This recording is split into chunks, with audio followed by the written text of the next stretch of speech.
السلام علیکم ورحمۃ اللہ وبرکاتہ ساتھیوں، گزشتہ شب میں نے پیر سید مفتی مشاہد حسین شاہ صاحب کا ایک ویڈیو کلپ دیکھا جو یوٹیوب کے اوپر انہوں نے اپلوڈ کیا، غالباً 1 گھنٹے کے قریب ہے، اور انہوں نے اس ویڈیو میں مفتی منیب الرحمان صاحب کی مختصر سا بایو ڈیٹا انہوں نے اکٹھا کر کے حقائق قوم کو بتلانے کی بھرپور کوشش کی، اور بڑی بہترین ان کی کوشش ہے۔ میں تو ناچیز ان کو خراج تحسین پیش کروں گا کہ بڑی زبردست انہوں نے جناب یہ محنت کی ہے، اور بڑی بہترین ویڈیو بنا کر کے قوم کے سامنے لے کر کے آئے ہیں۔ مگر یہاں پر میں ایک چھوٹی سی عرض کروں گا کہ علامہ اقبال علیہ رحمہ کا ایک شعر ہے کہ حق سے اگر غرض ہے تو زیبا ہے کیا یہ بات، اسلام کا محاسبہ یورپ سے درگزر۔ جی ہاں ساتھیوں، یہ پیر سید مفتی مشاہد حسین شاہ صاحب کو ادھر بھی توجہ کرنی چاہیے کہ ہمارے ملک کے اندر کافروں کا نظام چل رہا ہے، جمہوری نظام، کافروں کی تعلیم چل رہی ہے، نظام تعلیم، اور جب تک یہ سسٹم چلتے رہیں گے ہم کافروں کی غلامی سے نہیں نکل سکتے۔ اس پر بھی توجہ فرمانی چاہیے۔ اللہ تبارک تعالیٰ ہمیں سمجھنے کی اور سمجھ کر عمل کرنے کی توفیق عطا فرمائے۔ بہرحال انہوں نے جو بھرپور کوشش کی ہے، اور کوشش بھی بالکل ٹھیک ہے، پورے ریفرنس کے ساتھ انہوں نے بات کی ہے، تو آئیے ذرا سماعت کرتے ہیں۔ نحمدہ ونصلی ونسلم علی رسولہ الکریم۔ السلام علیکم ورحمۃ اللہ وبرکاتہ۔ شریعت مطہرہ نے ہمیں اللہ اور اس کے رسول کا پابند کیا ہے، اللہ اور اس کے رسول کا تابع کیا ہے، اور ان کے تابع کیا ہے جو اللہ اور اس کے رسول کے تابع ہوں۔ تو ہم جن کو بھی مانتے ہیں، جن کی بھی تعظیم کرتے ہیں، جن کو بھی اپنا بڑا یا اپنا مقتدا یا اپنا پیشوا مانتے ہیں، تو ان کو اسی وجہ سے اپنا مقتدا، پیشوا اور بڑا مانتے ہیں کہ وہ اللہ اور اس کے رسول کے وفادار ہیں، اللہ اور اس کے رسول کے حدود کا احترام کرنے والے ہیں، اللہ اور اس کے رسول کے قواعد و قوانین کا پاس رکھنے والے ہیں۔ اگر کوئی شخص اللہ اور اس کے رسول کے قواعد کا پاس نہ رکھے، اللہ کی حدود کا حیا نہ رکھے، اب وہ چاہے جتنا مرضی بڑا عالم ہو، جتنا مرضی بڑا پیشوا ہو، جتنا مرضی بڑا مقتدا ہو، اب ہم اس کا پاس اور حیا نہیں رکھیں گے، اور ہم اس کی اقتداء نہیں کریں گے، اور اس کو اپنا پیشوا نہیں بنائیں گے، مقتدا نہیں بنائیں گے، اور اس کی ہم پیروی نہیں کریں گے، کیونکہ جو پیروی کا مقصد تھا وہ تھا اللہ اور اس کے رسول کی فرما برداری۔ اب وہ ہی نہ رہی تو اس کی اقتداء کس چیز میں؟ اسی بات کی طرف سیدی و سندی اعلیٰ حضرت امام احمد رضا خان فاضل بریلی رحمۃ اللہ تعالی علیہ فتاوی رضویہ شریف کی جلد نمبر 30 اور صفحہ نمبر 310 کے اوپر ارشاد فرماتے ہیں، ایمان کے حقیقی و واقعی ہونے کو 2 باتیں ضرور ہیں۔ نمبر 1 محمد رسول اللہ صلی اللہ تعالی علیہ وسلم کی تعظیم، اور نمبر 2 محمد رسول اللہ صلی اللہ تعالی وسلم کی محبت کو تمام جہان پر تقدیم، یعنی رسول اللہ کی محبت کو سارے جہان پر مقدم رکھنا، یعنی پہلے رکھنا، یہ بھی ایمان کے حقیقی اور واقعی ہونے کے لیے ضروری ہے۔ تو اس کی آزمائش کا یہ سری طریقہ ہے کہ تم کو جن لوگوں سے کیسی ہی تعظیم، کتنی ہی عقیدت، کتنی ہی دوستی، کیسی ہی محبت کا علاقہ ہو، جیسے تمہارے باپ، تمہارے استاد، تمہارے پیر، تمہارے بھائی، تمہارے احباب، تمہارے اصحاب، تمہارے مولوی، تمہارے حافظ، تمہارے مفتی، تمہارے واعظ وغیرہ وغیرہ، کسے باشد جب وہ محمد رسول اللہ صلی اللہ علیہ وسلم کی شان اقدس میں گستاخی کریں، اصلاً تمہارے قلب میں ان کی عظمت، ان کی محبت کا نام و نشان نہ رہے، فوراً ان سے الگ ہو جاؤ، دودھ سے مکھی کی طرح نکال کر پھینک دو، ان کی صورت، ان کے نام سے نفرت کھاؤ، پھر نہ تم اپنے رشتے، علاقے، دوستی، الفت کا پاس کرو، نہ اس کی مولویت، شیخیت، بزرگی، فضیلت کو خطرے میں لاؤ، کہ آخر میں یہ جو کچھ تھا محمد رسول اللہ صلی اللہ علیہ وسلم کی ہی غلامی کی بنا پر تھا۔ جب یہ شخص انہی کی شان میں گستاخ ہوا، پھر ہمیں اس سے کیا علاقہ رہا؟ اس کے جبے امامے پر کیا جائیں؟ کیا بتیرے یہودی جبے نہیں پہنتے، امامے نہیں باندھتے؟ اس کے نام علم و ظاہری فضل کو لے کر کیا کریں؟ کیا بتیرے پادری بکثرت فلسفی بڑے بڑے علوم و فنون نہیں جانتے؟ اور اگر یہ نہیں بلکہ محمد رسول اللہ صلی اللہ علیہ وسلم کے مقابل تم نے اس کی بات بنانی چاہی، اس نے حضور سے گستاخی کی اور تم نے اس سے دوستی بنائی، یا اسے ہر برے سے بدتر برا نہ جانا، یا اسے برا کہنے پر برا مانا، یا اسی قدر کہ تم نے اس امر میں بے پرواہی منائی، یا تمہارے دل میں اس کی طرف سے سخت نفرت نہ آئی، تو للہ اب تم ہی انصاف کر لو کہ تم ایمان کے امتحان میں کہاں پاس ہوئے؟ قرآن و حدیث نے جس پر حصول ایمان کا مدار رکھا تھا اس سے کتنی دور نکل گئے مسلمانوں۔ کیا جس کے دل میں محمد رسول اللہ صلی اللہ علیہ وسلم کی تعظیم ہوگی وہ ان بدگو کی وقت کر سکے گا، اگرچہ اس کا پیر یا استاد یا پدر ہی کیوں نہ ہو؟ کیا جسے محمد رسول اللہ صلی اللہ علیہ وسلم تمام جہان سے زیادہ پیارے ہوں وہ ان کے گستاخ سے فوراً سخت شدید نفرت نہ کرے گا، اگرچہ ان کا دوست یا برادر یا پسر ہی کیوں نہ ہو؟ للہ اپنے حال پر رحم کرو اور اپنے رب کی بات سنو، دیکھو وہ کیوں کر تمہیں اپنی رحمت کی طرف بلاتا ہے۔ دیکھو رب عز و جل فرماتا ہے پھر سورہ مجادلہ کی آیت نمبر 22 کوڈ کی، لا تجد قوما یؤمنون باللہ والیوم الآخر یوادون من حاد اللہ ورسولہ ولو کانوا آباءہم او ابناءہم او اخوانہم او عشیرتہم اولئک کتب فی قلوبہم الایمان وأید وَأَيَّدَهُمْ بِرُوحٍ مِّنْهُ وَيُدْخِلُهُمْ جَنَّاتٍ تَجْرِي مِن تَحْتِهَا الْأَنْهَارُ خَالِدِينَ فِيهَا رَضِيَ اللَّهُ عَنْهُمْ وَرَضُوا عَنْهُ أُولَٰئِكَ حِزْبُ اللَّهِ أَلَا إِنَّ حِزْبَ اللَّهِ هُمُ الْمُفْلِحُونَ۔ تو نہ پائے گا انہیں جو ایمان لاتے ہیں اللہ اور قیامت پر کہ ان کے دل میں ان کی محبت آنے پائے جنہوں نے خدا اور رسول سے مخالفت کی، چاہے وہ ان کے باپ یا بیٹے یا بھائی یا عزیز ہی کیوں نہ ہوں۔ یہ ہیں وہ لوگ جن کے دلوں میں اللہ نے ایمان نقش کر دیا اور اپنی طرف کی روح سے ان کی مدد فرمائی، اور انہیں باغوں میں لے جائے گا جن کے نیچے نہریں بہ رہی ہیں، ہمیشہ رہیں گے ان میں، اللہ ان سے راضی اور وہ اللہ سے راضی۔ یہی لوگ اللہ والے ہیں۔ سنتا ہے اللہ والے ہی مراد کو پہنچے۔ اس آیہ کریمہ میں صاف فرما دیا کہ جو اللہ یا رسول اللہ کی جناب میں گستاخی کرے مسلمان اس سے دوستی نہ کرے گا، جس کا صریح مفاد ہوا کہ جو اس سے دوستی کرے گا وہ مسلمان نہ ہوگا۔ پھر اس حکم کا قطعاً عام ہونا بالتصریح ارشاد فرمایا کہ باپ، بیٹے، بھائی، عزیز سب کو گنایا، یعنی کوئی کیسا ہی تمہارے زوم میں معظم یا کیسا ہی تمہیں بالطبع محبوب ہو، ایمان ہے تو گستاخی کے بعد اس سے محبت نہیں رکھ سکتے، اس کی وقعت نہیں مان سکتے، ورنہ مسلمان نہ رہو گے۔ تو مسلمانوں، جس بندے کی بھی ہم تعظیم کر رہے ہیں، جس کو بھی ہم اپنا پیر، اپنا استاد، اپنا پیشوا، اپنا مقتدا بنا رہے ہیں، تو فقط اس وجہ سے بنا رہے ہیں کہ وہ اللہ اور اس کے رسول کا فرما بردار ہے، اللہ اور اس کے رسول کا وفادار ہے۔ اگر اس کے اندر یہی چیز نہ رہے اور اللہ اور اس کے رسول کے فرامین کا ہی اس کو پاس نہ رہے، ان کی حدوں کا ہی پاس اس کو نہ رہے، اور وہ لوگ کہ جو اللہ اور اس کے رسول کی جناب میں گستاخ ہیں ان گستاخوں کے ساتھ وہ اٹھنے بیٹھنے لگ جائے، تو ہمیں اس سے ذرا برابر بھی عقیدت نہیں رکھنی چاہیے۔ اس کو اپنا پیشوا، مقتدا، اپنا مولوی، اپنا مفتی، اپنا عالم، اپنا بڑا بھائی، اپنا باپ کچھ بھی نہیں سمجھنا چاہیے۔ اس سے یک لخت جو ہے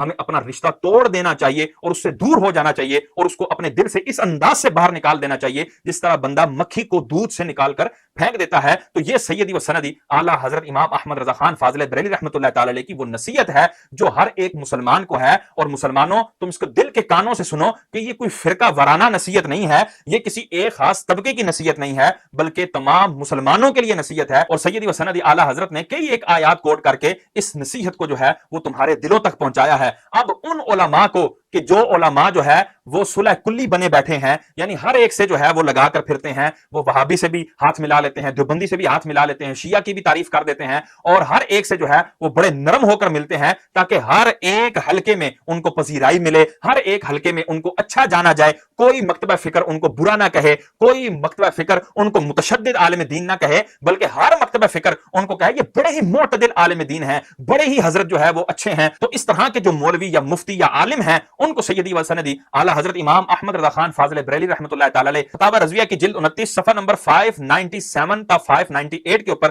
زجرن اس انداز سے ارشاد فرماتے ہیں، علماء کی یہ حالت ہے کہ رئیسوں سے بڑھ کر آرام طلب ہیں، حمایت مذہب کے نام سے گھبراتے ہیں، جو بندہ خدا اپنی جان اس پر وقف کرے اسے احمق بلکہ مفسد سمجھتے ہیں، مداہنت ان کے دلوں میں پیری ہوئی ہے۔ ایام ندوہ میں ہندوستان بھر کا تجربہ ہوا، عبارات ندوہ سن کر دلالت کی رٹ لگا دیں، اور جب کہیے حضرت لکھ دیجئے، بھائی لکھواؤ نہیں، ہمارے فلاں دوست برا مانیں گے، ہمارے فلاں استاد کو برا لگے گا۔ بہت کو یہ خیال کہ مفت میں اوکھلی میں سر دے کر موسل کون کھائے، بد مذہب دشمن ہو جائیں گے، دانتوں پر رکھ لیں گے، گالیاں پھپتیاں اخباروں اشتہاروں میں چھاپیں گے، طرح طرح کے بہتان افطرا اچھالیں گے، اچھی بچی جان کو کون جنجال میں ڈالے، بعض کو یہ قد کہ حمایت مذہب کی تو صلح کھلی نہ رہے گی، ہر دل عزیزی جا کر پلاؤ کور میں نذرانے میں فرق آئے گا، یا کم از کم آؤ بھگت تو عام نہ رہے گی۔ تو یہ سیدی و سندی اعلیٰ حضرت نے اپنے وقت کے علماء کو، اپنے وقت کے مفتیوں کو، اپنے وقت کے پیشواؤں، مقتداؤں اور مولویوں کو جھنجھوڑتے ہوئے فرمایا کہ بھائی یہ جو تم حمایت مذہب کے نام پر گھبراتے ہو کہ یار یہ اگر میں مسلک بیان کروں گا، یہ اس انداز سے مسئلہ بیان کروں گا، دیوبندی ناراض ہو جائیں گے، وہابی ناراض ہو جائیں گے، شیعہ ناراض ہو جائیں گے،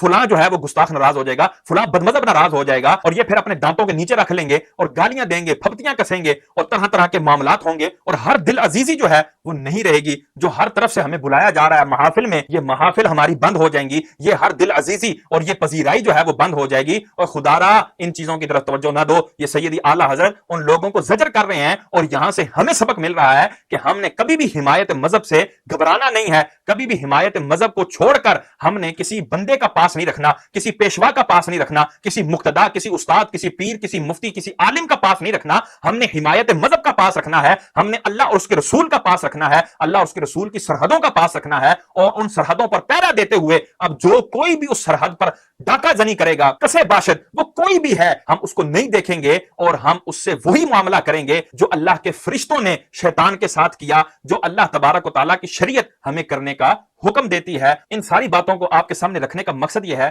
کہ آج جو ہم موضوع آپ کے سامنے لے کر آئے ہیں، جو بات ہم اب آپ کے سامنے رکھنے جا رہے ہیں، اس کے اوپر لوگ یہی ہم پر پھپتیاں کسیں گے اور یہی ہمیں گالیاں دیں گے کہ یہ بھائی جمعہ 8 دن نہیں ہوئے اور حضرت جو ہے فلاں حضرت کے بارے میں بول رہے ہیں اور اتنے بڑے مفتی کے بارے میں یہ بولنے لگ گئے ہیں، یہ ویوز کا چکر ہے، یہ حضرت جو ہے نا فقط شہرت چاہتے ہیں، یہ فتنہ و فساد چاہتے ہیں۔ تو ہم اس حمایت مذہب پر انشاءاللہ ان پھپتیوں، ان گالیوں اور ان تانا تشنیوں کو ذرا برابر بھی ہم نے اپنے کانوں پر نہیں لگائیں گے اور ان کا پاس اور حیا نہیں رکھیں گے۔ اگر ہمیں حیا ہے تو اپنی حمایت مذہب کا ہے، اور انشاءاللہ ہم حمایت مذہب کے نام پر وہ ہر کام کریں گے جس کا ہمیں شریعت مطالعہ حکم دیتی ہے۔ تو آج انشاءاللہ ہم مفتی منیب الرحمان صاحب کو سیدی و سندی اعلی حضرت امام احمد رضا خان فاضل بریلی رحمۃ اللہ تعالی علیہ کی عدالت میں پیش کریں گے۔ اور یہ جرات ہم کیوں کر رہے ہیں؟ وہ اس لیے بھی کہ انہی کا بیان ہے کہ جی ہمیں 100% سیدی اعلی حضرت مطلوب ہیں۔ ایک بات عرض کروں کہ جب دباؤ پڑتا ہے کسی پر تو ایک آڈیو ویڈیو کلپ جاری کر دیتے ہیں کہ ہم اعلی حضرت کے مسلک پر ہیں، لیکن کسی کو 10% اعلی حضرت پسند ہیں، کسی کو 20%، کسی کو 50%، لیکن ہمیں 100% مطلوب ہے، تو یہاں پر دیکھا آپ نے کہ ان کو 10%، 20%، 50% نہیں بلکہ 100 کے 100% سیدی اعلی حضرت مطلوب ہیں۔ تو جس بندے کو 100% اعلی حضرت مطلوب ہوں تو مجھے بتائیں کہ وہ 100% پھر اعلی حضرت کے منہج پر چلنے والا ہونا چاہیے یا نہیں ہونا چاہیے؟ اعلی حضرت کے فتاوا پر عمل کرنے والا ہونا چاہیے یا نہیں ہونا چاہیے؟ اور اس کا عمل اور اس کا کردار، اس کی افکار وہ سیدی و سندی اعلی حضرت علیہ رحمہ کے مطابق ہونی چاہیے یا نہیں ہونی چاہیے؟ یہ ہر ذی شعور، ہر بندہ اس کا فیصلہ کر سکتا ہے کہ بالکل جو بندہ یہ بیان دے کہ ہمیں 100% اعلی حضرت مطلوب ہیں، وہ یہ ضرور کہے گا کہ ایسے شخص کو 100% اعلی حضرت کے مطابق بھی چلنا چاہیے۔ اگر وہ 100% اعلی حضرت کے مطابق نہیں چل رہا تو وہ فکر رضا کا داعی نہیں ہے، وہ اہل سنت کا پیشوا اور مقتدا نہیں ہے۔ کیوں؟ کیونکہ وہی بندہ اہل سنت کا پیشوا اور مقتدا ہوگا جو سیدی اعلی حضرت امام احمد رضا خان فاضل بریلی رحمۃ اللہ تعالی علیہ کے منہج پر ہوگا اور آپ کے فتاوا کے مطابق ہوگا۔ اب ہم آپ کے سامنے جو مفتی منیب الرحمان صاحب کا مقدمہ رکھیں گے اور اس مقدمے کو ثابت کرنے کے لیے جو ویڈیوز چلائیں گے، اس سے پہلے میں یہ عرض کروں کہ ہمارا مقصد ذرا برابر بھی کوئی فتنہ اور فساد نہیں ہے۔ ہم نے پہلے بہت کوشش کی اور کراچی کے علماء تک سے رابطہ کیا، جن میں سر فہرست سید مظفر حسین شاہ صاحب بھی ہیں، کہ جن کو کئی دفعہ میں نے جو ہے وہ پرسنلی رابطہ کر کے ان کو کہا کہ حضرت یہ دیکھیں یہ منیب الرحمان صاحب کا یہ عمل کیسا ہے، یہ دیکھیں یہ ویڈیو کس انداز کی ہے، ان کو توبہ اور رجوع کی آپ دعوت دیں۔ تو وہ بھی جو ہے وہ اسی بات کے قائل تھے کہ واقعی ان کو توبہ اور رجوع کرنی چاہیے، لیکن شاید شاہ صاحب کا بس نہیں چلا ان کے اوپر اور ان کی کوئی بھی توبہ اور رجوع کی ویڈیو نہیں آئی۔ تو اس انداز سے یہ معاملہ چلتا آ رہا ہے، اور ابھی کچھ عرصے پہلے 14 نومبر کو ایک واقعہ ہوا، وہ بھی ہم آپ کے سامنے رکھیں گے، جس کی بنا پر آج ہم جو ہے یہ ویڈیو بنانے پر مجبور ہوئے، تاکہ یہ جتنے بھی معاملات ہیں منیب الرحمان صاحب کے، یہ کل کو اہل سنت کے کھاتے میں نہ پڑیں۔ کل کو کوئی یہ نہ کہے کہ یہ جی اہل سنت کے اندر یہ کام رائج ہیں، اہل سنت کے ہاں یہ کام جائز ہیں اور بالکل جو ہے وہ کار ثواب ہیں، تبھی تو تمہارا مفتی اعظم یہ کام کیا کرتا تھا اور تم اس کے آگے نہیں بولتے تھے اور تمہارے جو ہے علماء بھی اس کے ہاتھ چومتے تھے۔ تو اس طرح کے معاملات اور اس طرح کے جو ہے وہ ہمیں تانے نہ دے سکے کوئی، اس اتمام حجت کے لیے آج ہم یہ ویڈیو بنا رہے ہیں، تاکہ یہ اس وقت تک حجت رہے جب تک منیب الرحمان صاحب توبہ اور رجوع نہیں کرتے۔ اب جو ویڈیو میں آپ کو دکھانے لگا ہوں، یہ 14 نومبر 2024 کو ایک تقریب ہوئی، اور یہ کس جگہ ہوئی ہے تقریب؟ یہ آپ کے سامنے ویڈیو شو بھی ہو رہی ہے اور یہ اس کا پوسٹر بھی شو ہو رہا ہے، کہ جس میں دیوبندیوں کی مسجد کا افتتاح ہے، اور اس میں مہمان خصوصی کے طور پر مفتی منیب الرحمان صاحب کو جو ہے وہ مدعو کیا گیا ہے، اور حضرت جو ہے وہ بڑا ٹانگ پہ ٹانگ رکھ کر وہاں پر بیٹھے ہوئے بھی ہیں، اور ارد گرد دیوبندی ہیں اور سامنے بھی دیوبندی بیٹھے ہوئے ہیں، اور یہاں پر مہمان خصوصی کے طور پر اشرف علی تھانوی کا نواسہ بھی مدعو ہے۔ یہ کوئی وہ پلیٹ فارم نہیں ہے کہ جہاں پر حکومت نے ان کو بلایا ہو اور حکومت نے ان سے نمائندگی کا مطالبہ کیا ہو کہ جی تمام مکاتب فکر اپنی نمائندگی کر رہے ہیں تو آپ بھی آئیں اور اپنا اس سلطنتی معاملے کے اندر آپ بھی اہل سنت کی نمائندگی کریں۔ تو ایسا کوئی جو ہے وہ سینیریو نہیں تھا، بلکہ یہ ان کا اپنا علاقہ، اپنا گاؤں ہے نمبل، ضلع مانسیرا، یہ اس کے ہی رہائشی ہیں منیب الرحمان صاحب، اور یہ یہاں پر جو ہے یہ ایک تقریب کا انعقاد ہے۔ تو منیب الرحمان صاحب کا اپنے گاؤں میں، اپنے علاقے میں دیوبندیوں کی مسجد میں اس طرح جانا اور اس طرح اس مسجد کا افتتاح کرنا کہ وہ مسجد نہیں ہے بلکہ سیدی و سندی اعلی حضرت کے مطابق یہ مسجد ضرار ہے۔ کیوں؟ اللہ تبارک تعالیٰ فرماتا ہے والذین اتخذوا مسجدا ضرارا وکفرا وتفریقا بین المؤمنین، کہ یہ وہ مسجد ہے جو مسجد ضرار یعنی لوگوں کو ضرر پہنچانے والی کفر گاہ ہے، اور یہ ان لوگوں کے لیے انتظار گاہ ہے جو اللہ اور اس کے رسول کے دشمن ہیں۔ اب میں مفتی منیب الرحمان صاحب سے تخاطب کرتے ہوئے کہوں گا کہ یہ مسجد دیوبندیوں کی مسجد تھی، یقیناً دیوبندیوں کی مسجد تھی۔ اب میرا آپ سے سوال یہ ہے، کیا دیوبندیوں کے اکابر کی عبارات سری کفر پر مشتمل نہیں ہے؟ کیا دیوبندیوں کے اکابر ان عبارات کی وجہ سے کافر و مرتد نہیں ہیں؟ کیا دیوبندی ان اکابر کی عبارات کو جاننے کے باوجود یہ خود ان کے اوپر وہی حکم نہیں آتا جو حسام الحرمین میں حرمین طیبین کے علماء نے ان کے اوپر حکم لگایا؟ کیا یہ جو اشرف علی تھانوی کا نواسہ جو ہے آیا، اس کے اوپر وہ حکم حسام الحرمین کا نہیں آتا؟ اور کیا یہ مسجد بیت اللہ ہے یا مسجد زرار ہے؟ اور کیا یہ مسجد ایمان گاہ ہے یا کفر گاہ ہے؟ ان تمام باتوں کا جواب آپ نے 100% اعلیٰ حضرت کے فتاوی کی روشنی میں دینا ہے۔ سیدی و سندی اعلیٰ حضرت فتاوی رضویہ جلد 14 صفحہ نمبر 587 پر حسام الحرمین کی عبارت ذکر فرماتے ہیں کہ بے شک یہ طائفے جن کا تذکرہ سوال میں واقع ہے، غلام احمد قادیانی اور رشید احمد اور جو اس کے پیروں ہوں جیسے خلیل احمد امبیٹوی اور اشرف علی وغیرہ، ان کے کفر میں کوئی شبہ نہیں اور نہ شک کی مجال، بلکہ جو ان کے کفر میں شک کرے بلکہ کسی طرح کسی حال میں انہیں کافر کہنے میں توقف کرے، اس کے کفر میں بھی شبہ نہیں۔ یہاں پر دیکھیں سیدی اعلیٰ حضرت فرما رہے ہیں کہ جو ان کے کفر میں شک کرے وہ بھی جو ہے وہ کافر، اور جو ان کو کافر کہنے سے توقف کرے وہ شخص بھی دائرہ اسلام سے خارج ہے۔ یہ سیدی اعلیٰ حضرت کا دو ٹوک موقف ہے۔ میں کہتا ہوں منیب الرحمان صاحب یہ ہیں 100% اعلیٰ حضرت۔ آگے سنیں فتاوی رضویہ کی جلد 20 صفحہ نمبر 246 پر سوال نمبر 94 کے جواب میں فرماتے ہیں اس قسم کے ہر بد مذہب کا ذبیحہ مردار و حرام، ان کے ساتھ نکاح حرام و باطل، محض زنا، ان کے ساتھ کھانا پینا، بیٹھنا اٹھنا، ملنا جلنا، کوئی برتاؤ مسلمانوں کا ایسا کرنا ہرگز کسی طرح جائز نہیں۔ فتاوی رضویہ جلد 21 صفحہ نمبر 222 کے اوپر مسئلہ نمبر 77 کا جواب دیتے ہوئے ارشاد فرماتے ہیں دیوبندیوں کے عقائد والے مرتد ہیں، ان کے ساتھ کھانا پینا اٹھنا بیٹھنا میل جول سب حرام ہے۔ تو یہاں پر دیکھیں سیدی اعلیٰ حضرت نے بالکل واضح فرما دیا کہ اس طرح کے بدمزموں کے ساتھ اٹھنا بیٹھنا ملنا جلنا اس کی بالکل شرعی اجازت نہیں ہے۔ جیسے کہ میں نے آپ کو کہا تھا کہ اگر کوئی سلطنت کا معاملہ آتا ہے، کوئی حکومت کی طرف سے اس طرح کا معاملہ آتا ہے، کوئی ایسا پلیٹ فارم پیش کیا جاتا ہے حکومت کی طرف سے جس میں ہر مکتبہ فکر اپنی نمائندگی کر رہا ہے، تو وہاں ہم ضرور کہیں گے کہ اہل سنت کا کوئی نمائندہ وہاں جائے اور اہل سنت کی نمائندگی کرے۔ ہم یہ نہیں کہتے کہ وہاں پر سیٹ خالی چھوڑ دی جائے، پتہ لگے جی اہل سنت کا کوئی بندہ ہی نہیں ہے، وہاں پر وہابی دیوبندی شیعہ اور دیگر مکاتب فکر جو ہے وہ اپنی بات منوا کر آ جائیں اور اہل سنت کی سیٹ جو ہے وہ خالی ہو۔ ہم یہ نہیں کہتے، لیکن ہم یہ ضرور کہتے ہیں کہ وہاں جا کر نمائندگی کرو، لیکن ہم یہ بھی ضرور کہتے ہیں کہ نمائندگی کر کے واپس آ جاؤ۔ ان کے ساتھ بیٹھ کر خوش گپیاں کرنے کی اجازت نہیں ہے، ان کے ساتھ بیٹھ کر ہنس کر کلام کرنے کی، ان کے ساتھ دیگر یہ اخلاقی معاملات کرنے کی شرعی اجازت نہیں ہے۔ جہاں تک شریعت نے آپ کو اجازت دی تھی وہ صرف اتنی تھی کہ آپ وہاں جاتے اور حکومت وقت کے سامنے اور سلطنتی معاملات میں اپنی جو ہے وہ حاضری پیش کرتے اور اپنی جو ہے وہ نمائندگی پیش کرتے، لیکن اس کا یہ ہرگز مطلب نہیں ہے کہ نمائندگی اور اپنی حاضری لگانے کے بعد آپ ان کے پاس بھی جا کر اپنی حاضریاں لگوائیں اور ان کے ساتھ پپیاں جپیاں کریں اور ان کے ساتھ اٹھنا بیٹھنا کریں اور اخلاقی معاملات کریں۔ یہ شرعاً ہرگز جائز نہیں ہے۔ اور یہ آپ کے سامنے ایک ویڈیو شو ہو رہی ہے جس میں دیوبندیوں کا فضل الرحمان جو ہے یہ منیب الرحمان صاحب کے پاس آیا اور ان کے بیٹے کے انتقال پر ان سے تعزیت کر رہا ہے اور یہ دعائے خیر ہو رہی ہے، اور یہ بھی حضرت بڑے اچھے طریقے سے اس بندے کے پاس بیٹھے ہوئے ہیں۔ اور سید منور حسن جماعت اسلامی کا سابق امیر اور یہ دیوبندی مکتبہ فکر سے تعلق رکھتا ہے، اس کے ساتھ یہ جس انداز سے ملا جا رہا ہے اور پھر اس کے لیے کتنے خوبصورت کلمات کہے جا رہے ہیں، ذرا یہ بھی سماعت فرمائیں۔ اگر دینی جماعتوں کے کارکنان ان کے مزاج، طرز زندگی اور فکر سے سیکھنا چاہتے ہیں تو وہ نظریات پر تسلب کا ان کا شعار ہے۔ قناعت ان کا مزاج تھا، خواہشات ان کی لامحدود نہیں تھی، انہوں نے محدود وسائل کے اندر رہتے ہوئے قناعت کے ساتھ صبر کے ساتھ اپنی عملی زندگی گزاری۔ سادہ مزاج کے حامل تھے، اپنے نظریات کے اظہار اور ابلاغ میں دو ٹوک تھے، ان کے مزاج میں ایک تحرک تھا، عملیت تھی، فعالیت تھی، فکری اعتبار سے ارتقائی مراحل طے کیے۔ پہلے نیشنل اسٹوڈنٹس فیڈریشن میں فعال رہے جو اس دور کے اعتبار سے بائیں بازو کی طلبہ تنظیم تھی، پھر وہ یو ٹرن لے کر جماعت اسلامی کی طرف آئے اور پھر آخری دم تک اپنے نظریات پر قائم و دائم رہے۔ یہ کوئی امور سلطنت نہیں ہے کہ جن کو حکومت کے سامنے انہوں نے اس انداز سے پیش کرنا ہو اور وہاں پر جا کر اپنی نمائندگی کرنی ہو، بلکہ یہ ان کی نجی باتیں ہیں، یہ ان کی اپنی نجی محافل اور اپنی نجی معاملات ہیں جس کے اندر یہ دیوبندیوں کے ساتھ اس طرح کا سلوک روا رکھ رہے ہیں جس کی شرعی اجازت نہیں ہے، اور منیب الرحمان صاحب کے اوپر ان ساری چیزوں سے توبہ اور رجوع